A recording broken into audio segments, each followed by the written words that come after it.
Pagod na ako sa ganitong buhay. Nagtinda asawa ko. 30 pesos lang ang kinita niya. Bigas pa lang, di na makabili.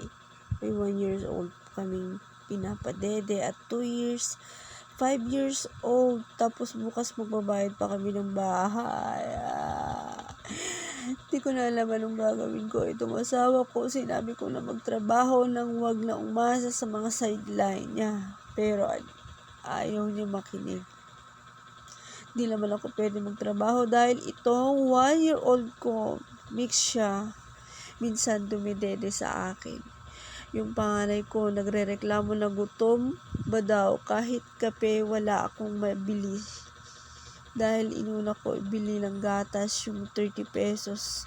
Mga kapag-anak ko kahit reply, di man lang sila nagre-reply sa chat ko. Pero nung mayroon pa kami ng asawa ko, madalas sila bumisita sa amin. Ngayon lang ako naniniwala na kung wala kang pera, wala kang pakinabang. Ano pwede gawin, mga mi? Di ko pwede mag-online seller dahil na-scam na ako sa pagiging seller at nasira na pangalan ko sa mga iba kong client. Gusto ko bumawi ulit pero di ko alam kung saan ako magsisimula. Pagod na pa utak ko mag-isip.